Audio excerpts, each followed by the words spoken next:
Oh, good morning. How are you? Okay, this is good. This is good. Cold weather, we're here. We got some good words today, I think, about winter, right? Yeah. Anyway, welcome. My name is Cindy Christensen, and I'm your gathering companion this morning. Welcome to SSUC, and welcome to this gathering. Here in this place with our sister community in Saskatoon, or anywhere you happen to be joining us through live stream. We are spiritual seekers united in community, and that means that we want to focus on what it means to be our best selves, celebrating diversity, engaging life with spiritual depth, inspiring compassion and connection, making a meaningful difference. Welcome to a place we can do all of this and more with each other. It is also my privilege to share affirmations of our inclusion and diversity that is a treasured part of our welcome each time we gather. Let's celebrate that in this community we are all welcome to be who we are and who we're becoming. We affirm our inclusion and belonging as we work together, building a safer place for all people. We are all sizes, all ages, all colors, all genders, all cultures, all abilities, all sexualities, all learning styles and neurotypes, all religions or none, all people. Welcome to our community.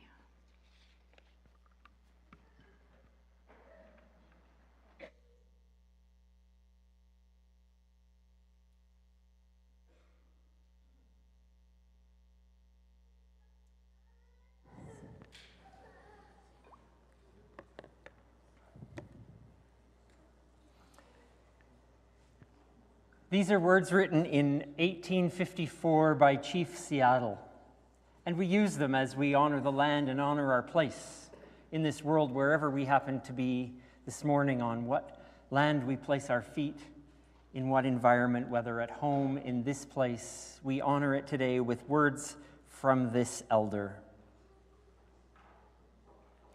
Every shining pine needle, every sandy shore, every mist in the dark woods, every clearing and humming insect is holy in the memory and experience of my people.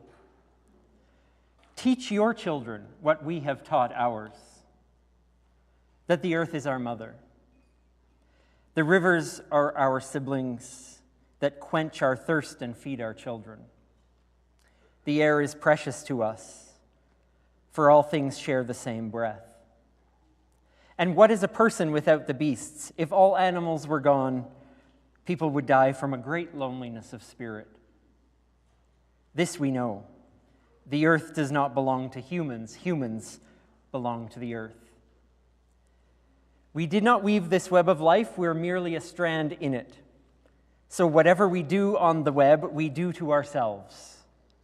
All things are connected, like the ties which unite one family. All things are one.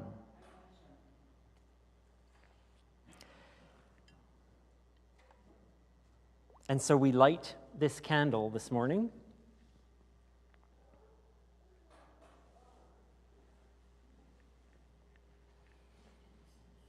In our honoring of the oneness of all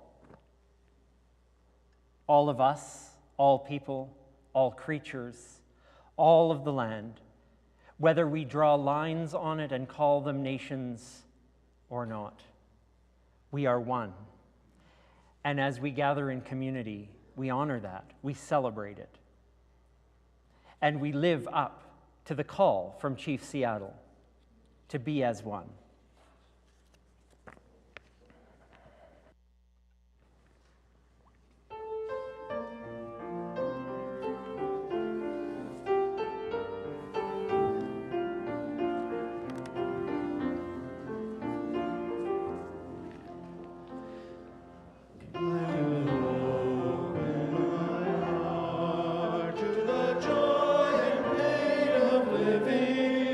As I live, may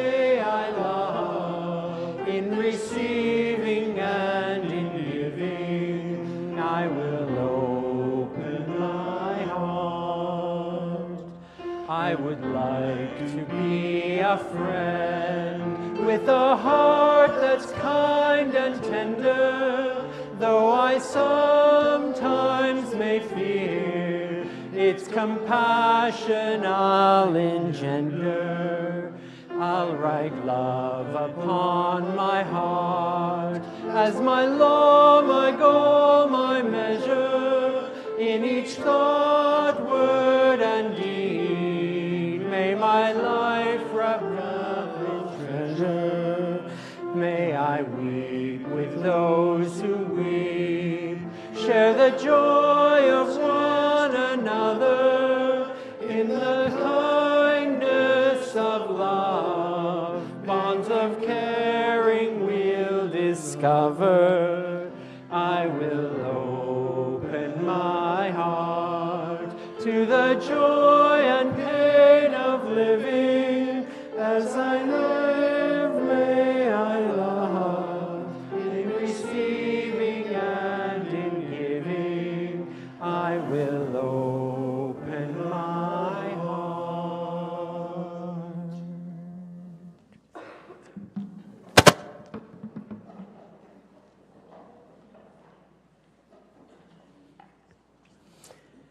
A Time for All Ages is just that, a time for all of us. Whether we come to the carpet or stay in our seats, you're welcome to come. This morning, who's coming? Who's coming?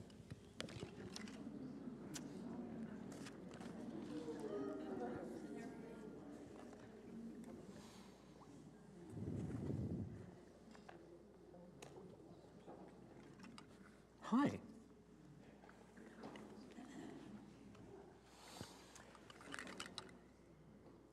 How are you? Good, great, excellent. Today, I want to talk about light.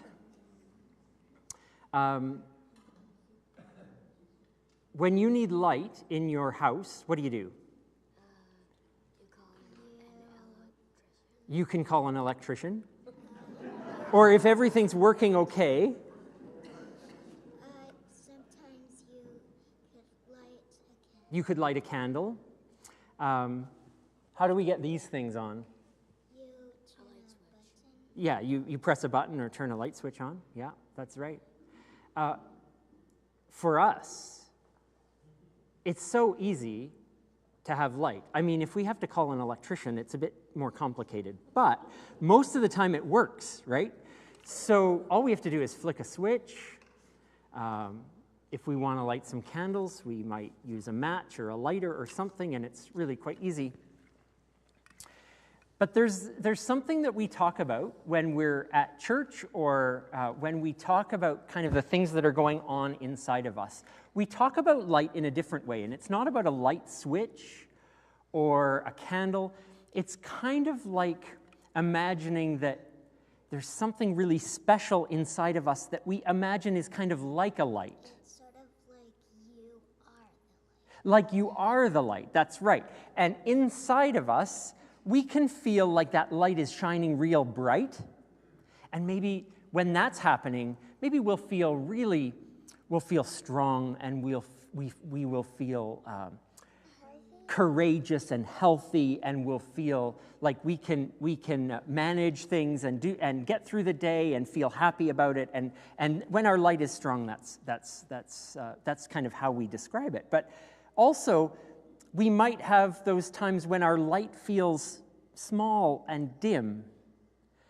Maybe that's when we're feeling a little bit sad, or when things are really difficult and challenging, and we're wondering, can we do this thing that we have to do? And we're worried, and we have a little bit of anxiety, or maybe there's some sad things happening, and we worry about our light not being very bright. So we have this way of talking about light, and it doesn't mean there's a real flame or light bulb inside of us, but it's a way that we talk about it, whether our light is strong, like that we are a light. I brought little lights today because I want to show you. I know it like that. You know these little lights, right? I know Yeah. and they have a little battery in them, and they're very small. Like if you were in your bedroom at night and you had this, and you wanted to look at a book or look at a picture or something, it would be really hard to see it with this tiny little light, wouldn't it? It would be really hard. And it's kind of flickering. Can you see? It's not totally steady. It's going bloop, bloop, bloop, bloop, bloop, bloop. Yep, exactly. And that's the way my little light inside of me feels sometimes. Like it's going, but sometimes it flickers, and I'm not sure, because everyone has happy moments and sad moments and strong moments and weak moments. So that's why I like these lights. So one of these lights doesn't do much, but we also talk about how we can be a light and share it with others. How do we share? Now, remember, we're not talking about light switches and light bulbs and lights like this, but how do we share our light with others? What does that mean when we say something like that? Mm-hmm. I think it means like you make someone happy. When you can make someone happy? If you fill a bucket. If you fill someone's bucket, yes, that's another great metaphor. We'll share that story a different time. I know it. We'll do it. Like just Talking to someone, exactly. Yes. Do you have some ideas? Like Being kind to someone, exactly. This is how we share our lights with others. Even if we have nothing to say to someone, we can listen to them and hear about how their light is doing and ask them how they are.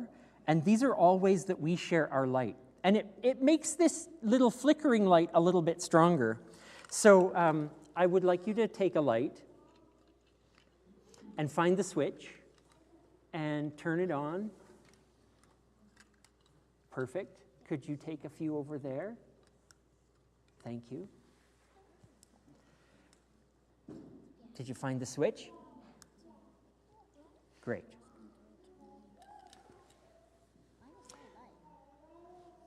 Yours is strong. It's good. Yours is not so strong. But this is the whole point. When we share our light, it doesn't matter what our one light is doing as much because we've got ours together. We've got ours together. So we've learned a little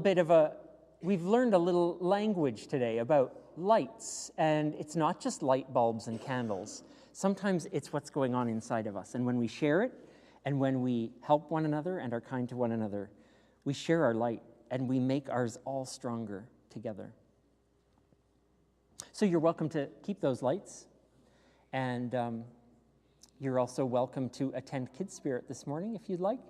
Kids Spirit is happening. Ariane and Daisy are waiting to talk more about sharing lights in a different way, maybe.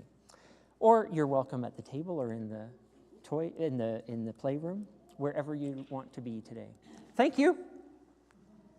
Shine your light. Make it brighter with each other.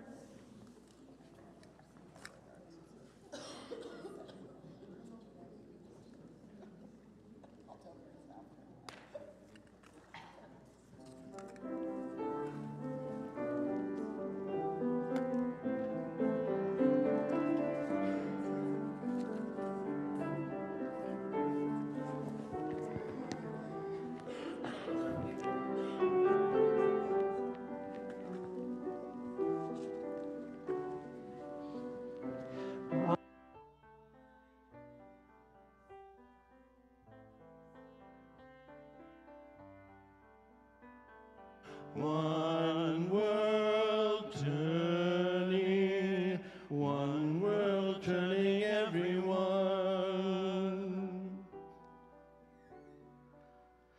One world, one world home for everyone. One dream, one song read by everyone.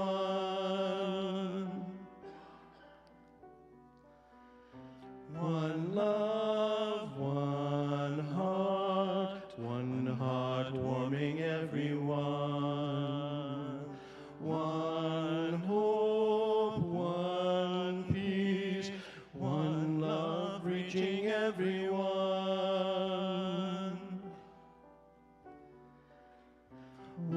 light, one sun lighting everyone, one light warming everyone.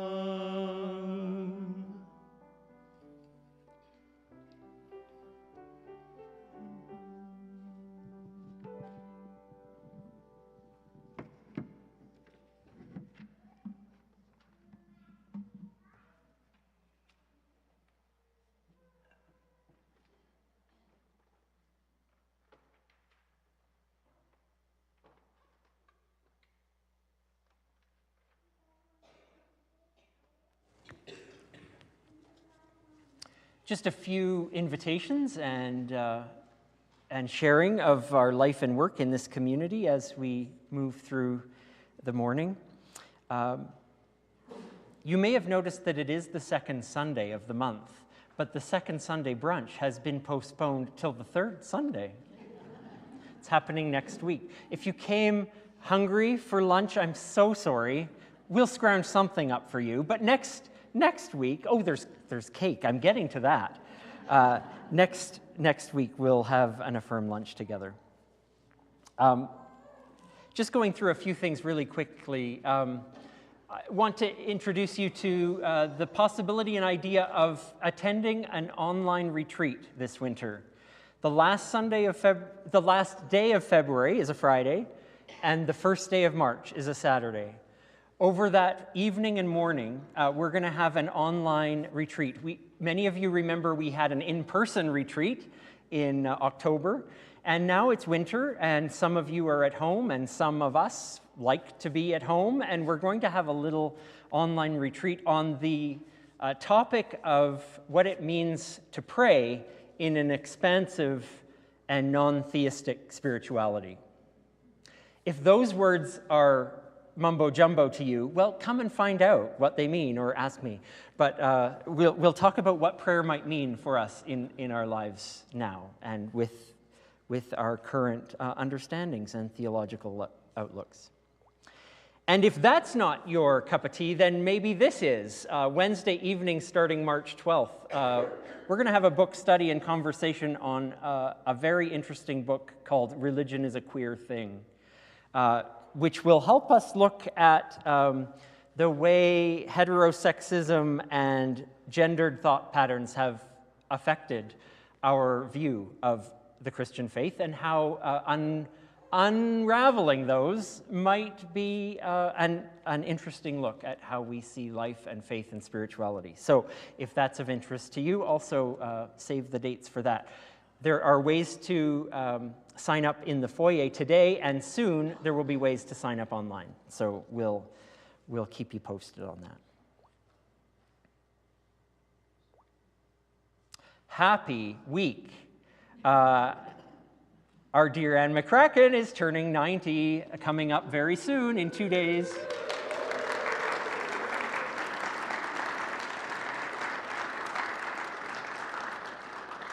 So Anne's beautiful family has brought a cake for us to share after the gathering today.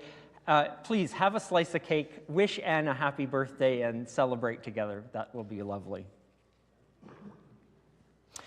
Just a few things out of what has happened yesterday, and Ruth is standing there. So nope, you're standing there for a different reason.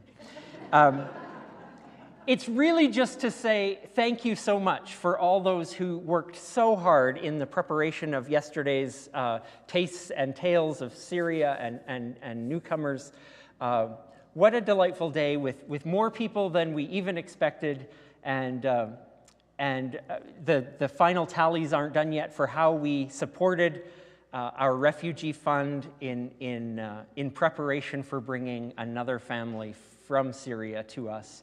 And so we are really pleased about that. And if you weren't able to attend, of course you can always make a donation to the Refugee Fund. We will accept that anytime.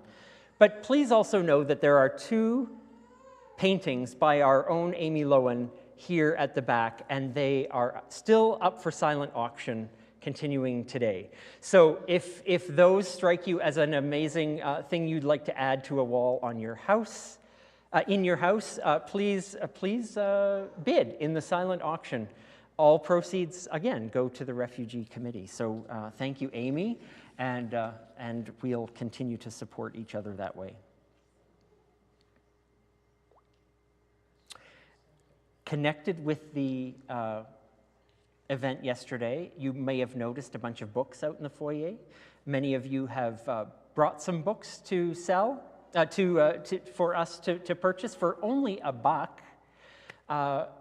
Take a few home in their place, or if you would like, there's still a number of really great books out there. So have a look, take one home, support the Refugee Fund.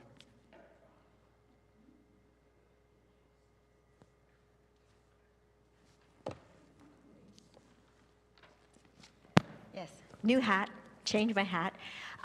You will see out on the red tablecloth table, there are a number of cards. You've seen these for a number of years now, the Spirit Bear Plan. And this is trying to convince our members of parliament that we need to actually fund school and health for children at a rate on reserve that would be the same as at least the lowest province in Canada. That would bring it up from 2/3 of Alberta's education and health rates to something that would be equal. Because the funding right across this country, the federal funding for education, horribly low. And if you need more information, we have lots of information to give, and of course the websites that you can go and look at. All you need to do, no money needed, is put your name and your member of parliament's name on this card. You can put it in the mail, or you can give it to me and I'll put it in the mail, because it doesn't cost anything to send a letter to our members of parliament. Thank you.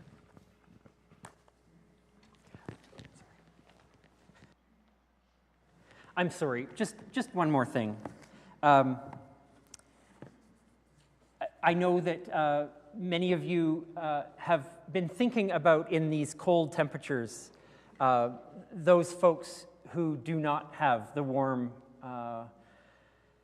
pleasant homes to return to that many of us do. And so the coldest night of the year is a nationwide campaign, and it's supporting the Bissell Centre here in our city.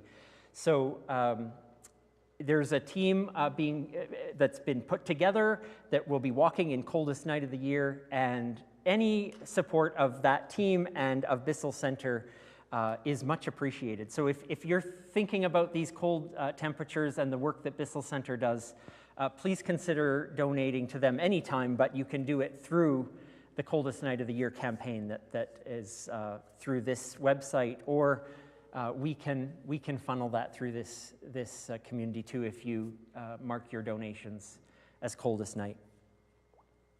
And I just want to say, before we get to our wisdom this morning, let's recognize that we do amazing things for refugees, for Bissell Centre, for so many partners that we have in the city and in the world, but we also do amazing things ourselves. The programs that we run for our children, for our youth, for each other, the community hub that we are, that has this building hopping really 7 days a week. All of this requires our support and our care. And so for those of you who donate regularly to that, thank you so much. We can't say that often enough, can we? Thank you for the work that we're able to do together.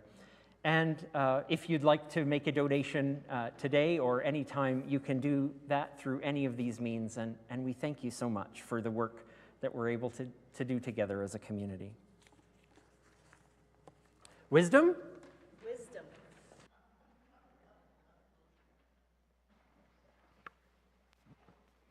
At first, I didn't like this wisdom reading, but it is really good.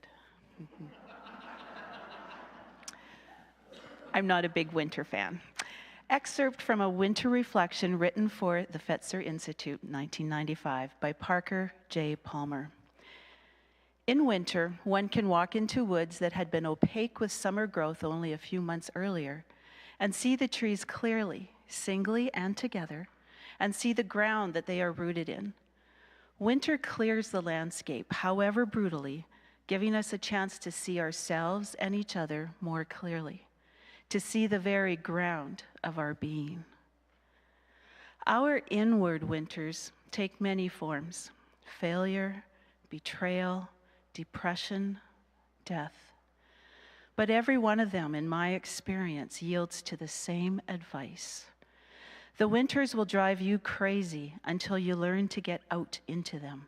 Until we enter boldly into the fears we most want to avoid, those fears will dominate our lives. But when we walk directly into them, protected from frostbite by the warm garb of friendship or inner discipline or spiritual guidance, we can learn what they have to teach us. Then we discover once again that the cycle of the seasons is trustworthy and life-giving, even in the most dismaying season of all. These are the words from a contemporary spiritual leader and educator. May we find wisdom for our living.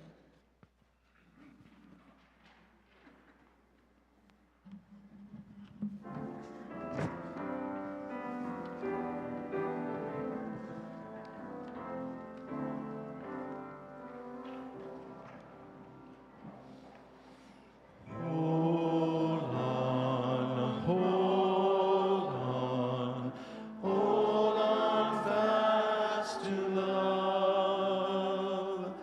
Hold to compassion, hold to integrity, hold fast to justice for all. And when the strong winds blow, and all that you know comes tumbling down around you, still hold on, keep holding on, hold on fast to love, hold on fast to love, hold on, hold on, hold on fast to love, hold to compassion, hold to integrity, hold to justice for all. And when the strong winds blow, and all that you know come tumbling down around you, still hold on, keep holding on, hold on fast to love, hold on fast to love. I will hold on fast.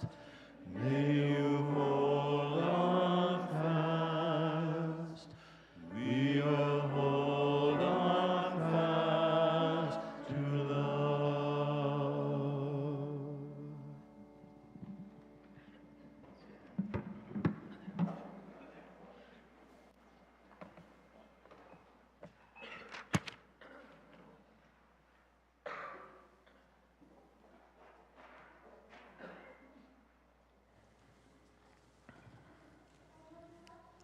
All right. We've had one wisdom reading. I want to share another. This one comes from the Psalms, from Psalm 62, verses 5 to 12, and this is based on a paraphrase by James Taylor. So if you look that up, Psalm 62, in whatever Bible you might have, you won't see it quite like this. But James Taylor has interpreted this for us in this way. I don't want to see anyone today. I want to stay in bed and pull the blankets up over my head. People are two-faced phonies, and I don't want them. Who can I even trust anymore to tell the truth? Does anyone have any honor, any loyalty, any integrity? All I want is some people around me that have some standards, that have enduring values, people that don't flit from one inane topic to another. The upper crust are all a sham and show. The elite are windbags, inflating their egos. A breeze could blow them all away. It's not worth trying to beat them at their own game. I don't want to stoop to their methods. I'll only drag myself down to their level, and it's exhausting. It's said that the only thing to do is love. That is the way of God. Don't compete, don't seek revenge, don't debate, just love. That's all that's expected of me, too. The actions I take today matter. Okay, I feel better now. Maybe I can get up and start the day.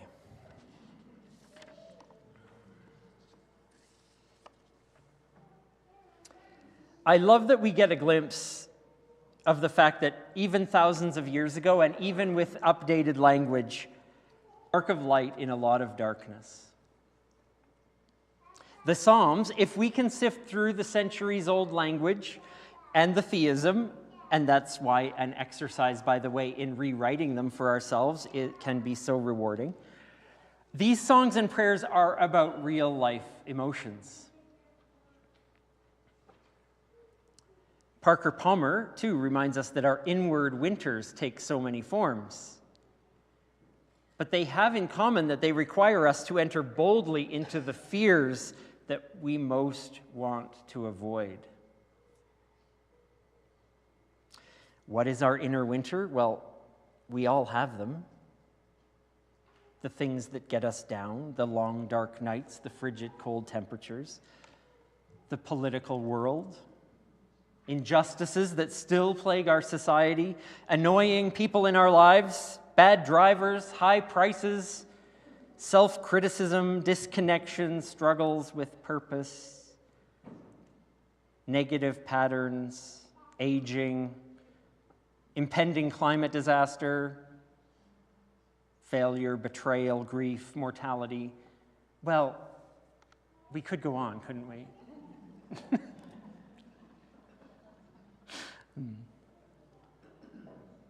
We are just not ourselves when we're experiencing the winters of our souls.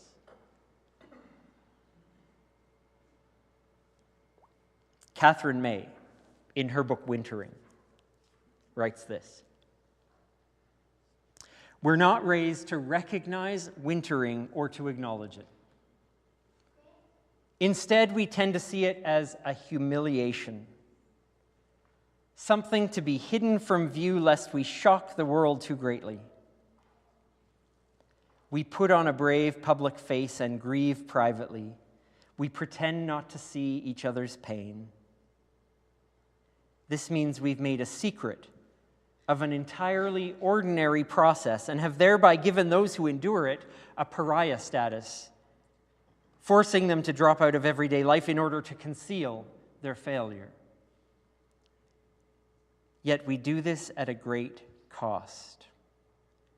Wintering brings about some of the most profound and insightful moments of our human experience, and wisdom resides in those who have wintered.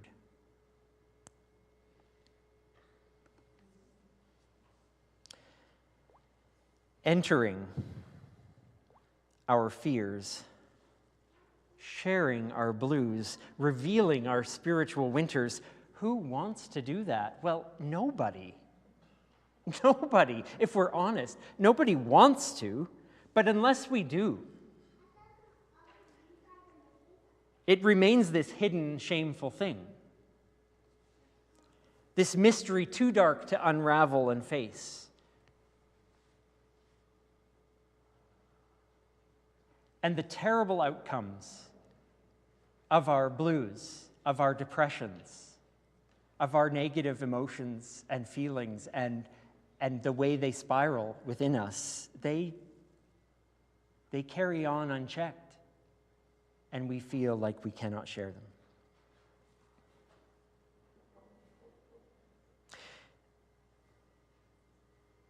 The winter for me right now is my mother.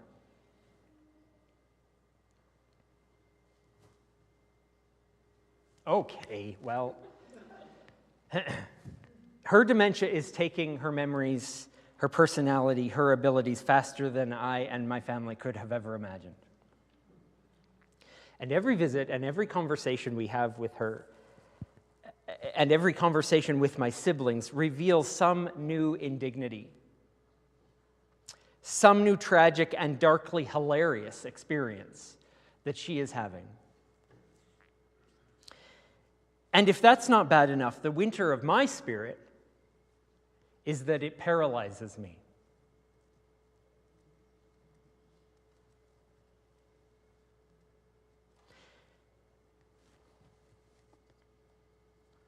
How do I have the emotional strength for one more visit?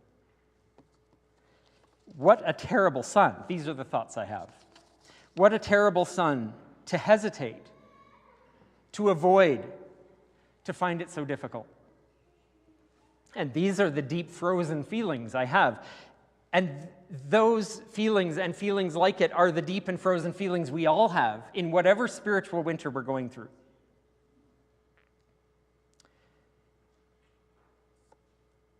And for all of us, if we hide them and we lock them away and we don't share them, then how can we hope for spiritual spring? Parker Palmer again. Until we enter boldly into the fears we most want to avoid, those fears will dominate our lives. But when we walk directly into them, protected from frostbite by the warm garb of friendship, or inner discipline, or spiritual guidance, we can learn what they have to teach us. Parker, I'm trying. We're trying. We're all trying. Okay. I want to share some art with you. Taos Pueblo in New Mexico. The Pueblo, whose first structures were built around 1000 AD, is believed to be the oldest continuously inhabited community in the United States. So the people who call this place home have had to persevere through all kinds of winters, literal and metaphorical, as they have done for a millennium or more. The artist of this piece is Jocelyn Martinez, who grew up on the Taos Pueblo. She did this painting in black scratchboard, which is a form of direct engraving where the artist scratches off dark ink to reveal a white or colored layer beneath. She says that her depiction of her village tells the story of the persistence and perseverance of culture and individuals, as well as the life-affirming beauty of nature. It's not even showing you the... There it is.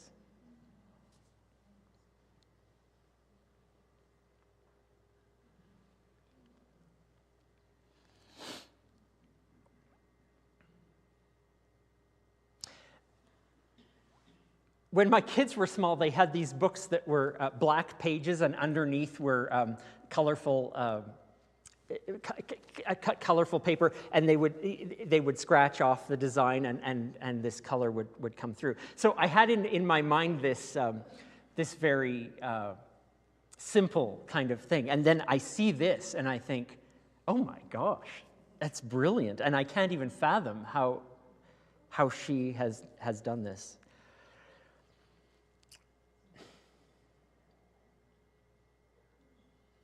And it made me think, isn't it all of our work to dig and uncover the beauty and the roots and the foundations of our winters? And with the support of communities around us, find there the strengths within our own lives that can survive the season, can keep heart, mind, and soul alive. Then emerge and thrive in the form of new life when spring comes, as it always does and always will. I know that when you have shared your winters with me, it's a sacred thing.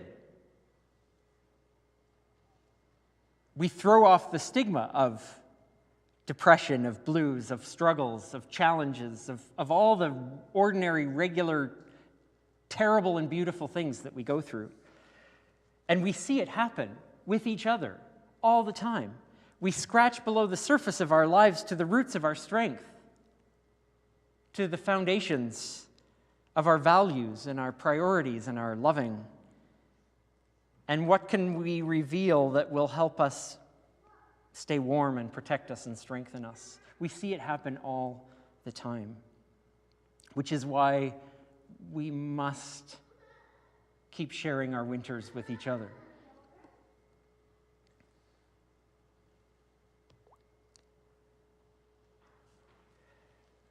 This quote by Susie Kassem from Rise Up and Salute the Sun: "I am no different than the weather, the planets, or the trees, for there do not always have to be reasons for the seasons turning inside of me." These very things are what give us wisdom. These very difficult, challenging, hard places of winter are the things that connect us to each other and to ourselves. If we enter into them and don't shame ourselves and each other for having them in the first place.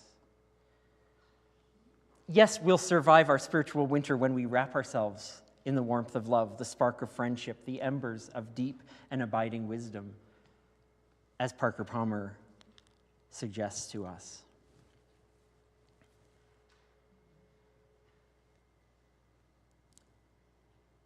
So whatever our first step is, well, finding the strength to get out of bed.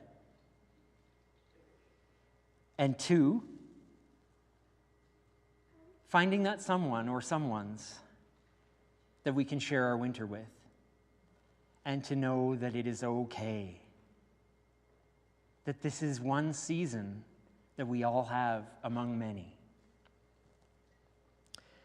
In whatever winter you find yourselves in, let's please remember that we do this wintering thing together. And in so many ways, may we be wiser for it.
Some of you took the fact that I gave some homework last week really seriously, and thank you for that. We've got a number of very amazing and insightful responses to some of these questions, and we're not going to share them today, but we're going to keep collecting them, and there will be a time next week and as we conclude our winter series to share some of those with everyone. So I'll just repeat the invitation to consider the questions around what are your attitudes about winter, how you cope with the blues, and what do you see as winter blessings. Of course, we won't reject anyone who wants to share their spiritual winters with us either. I mean, that's part of being community as well. So our winter perspectives are collecting, and thank you for that. Keep them coming.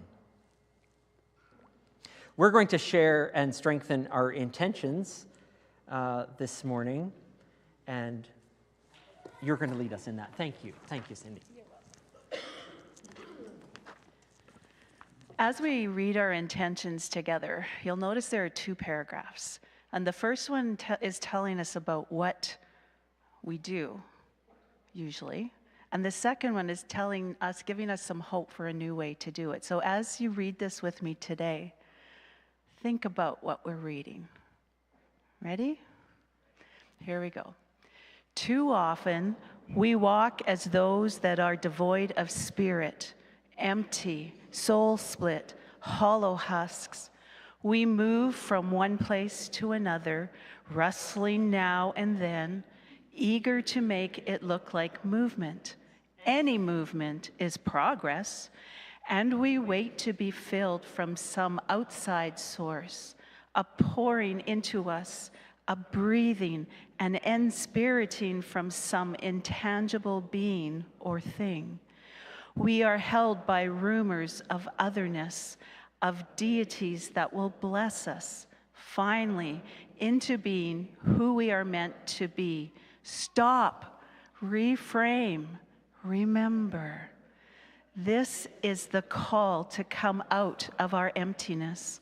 Walk tall through the dry grasses of our yesterdays.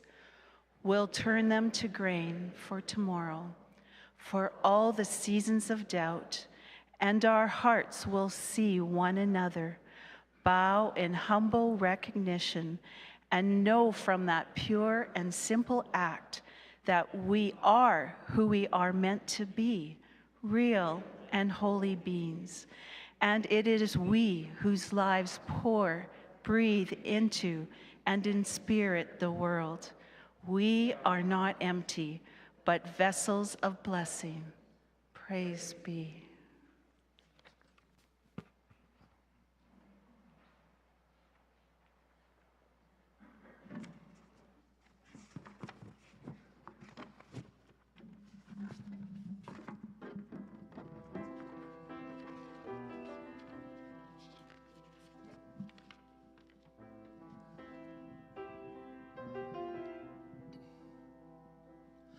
Let the light of life shine through. Let the light of love shine through. May the best of who I am be the source of what I do. Let the light of love shine through.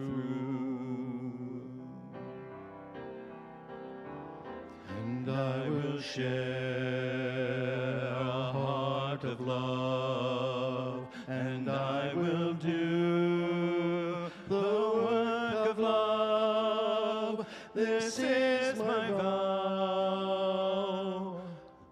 Let the light of love shine through. Let the light of love shine through. May the best of who I am be the source of what I do. Let my light of love shine through. And I will speak the word of love, and I will live a life of love. This is my vow. Let the light of love shine through. Let the light of love shine through. May the best of who I am be the source of what I do. Let my light of love shine through. Let the light of love shine through.